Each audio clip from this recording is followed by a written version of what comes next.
Critical ako pagdating sa recruitment nila sa mga tao papunta sa pagiging NPA. Pero sa kanilang freedom of speech, hindi ko yan kailanman pinakialaman. Pinapabayaan ko sila magsalita, magprotesta, at kung mag-rally, magprograma sa Davao City. Walang makakapagsabi sa kanila na pinigilan kami. Doon lang ako nagre-respeto sa freedom of speech. Labas doon yung mga illegal na ginagawa nila bilang isang terrorist organization ng mga NPA. Hindi talaga ako tumatahimik.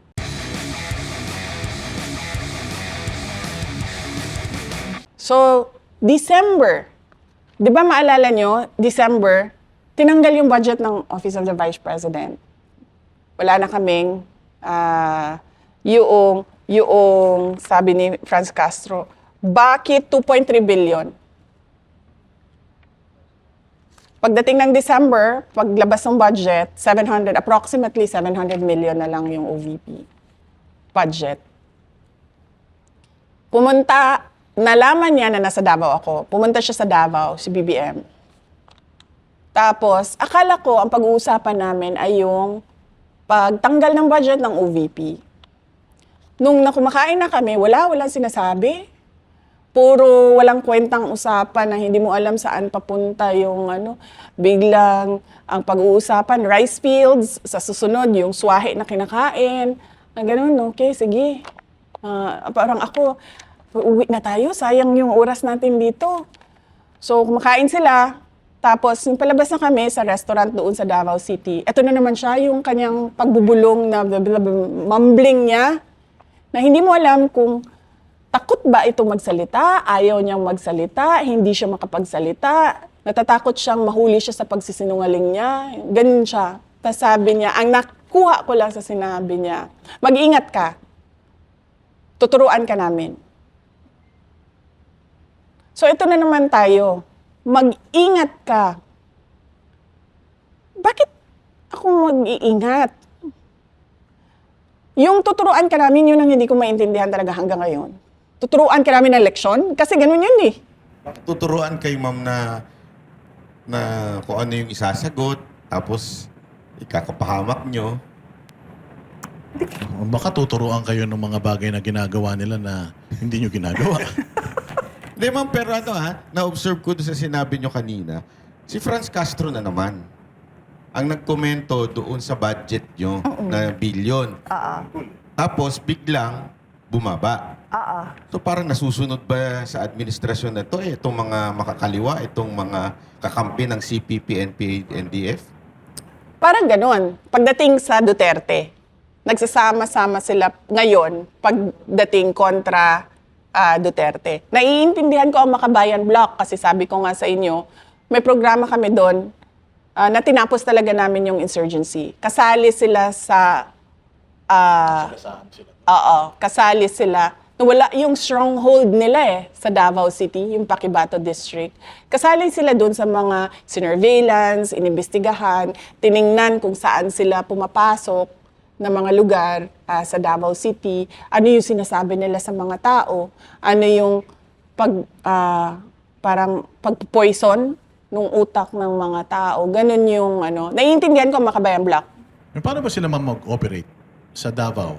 Lalong-lalo na itong party list nila, yung ACT teachers. Oo, ang Makabayan kasi, 'di ba, is Bayan Muna, Anak Pawis, Gabriela, Kabataan, tsaka ACT teachers. Ang malakas sa Davao ay noon, nung nandiyan pa yung mga leaders nila, Bayan Muna, Anak Pawis, tsaka Gabriela.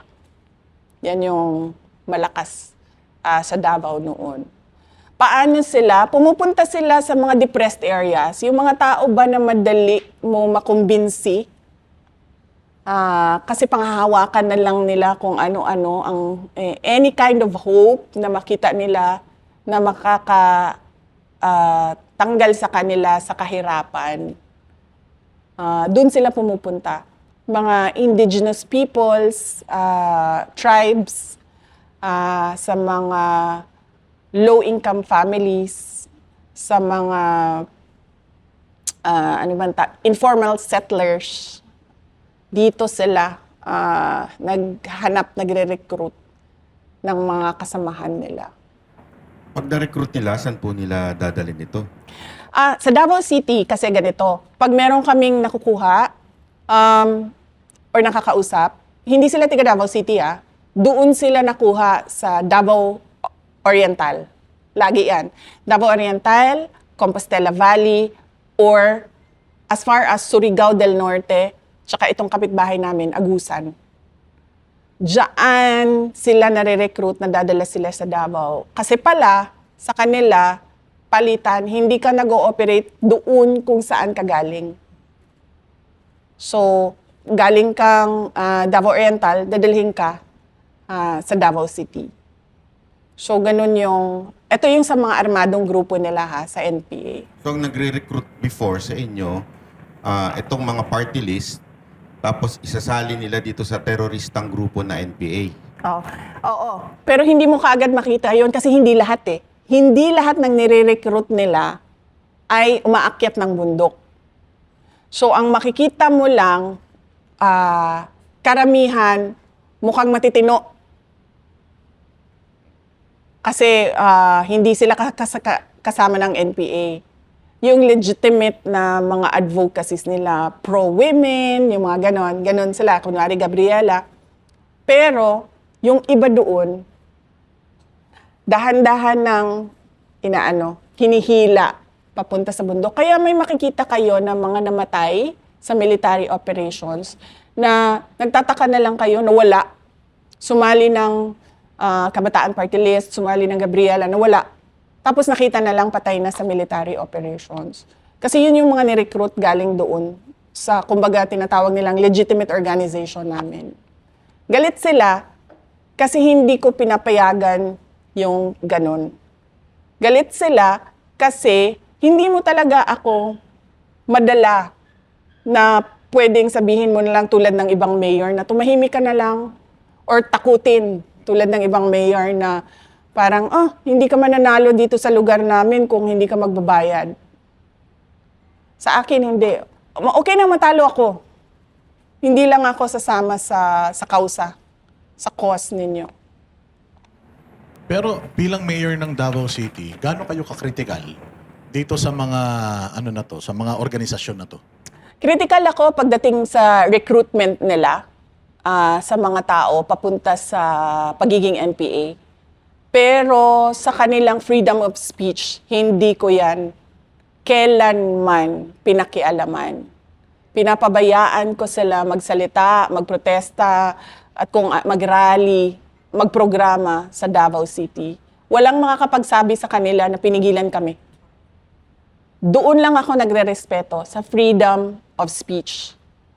Labas doon yung mga illegal na ginagawa nila bilang isang terrorist organization ng mga NPA. Hindi talaga ako tumatahimik. So, talagang palang ugat, malalim na.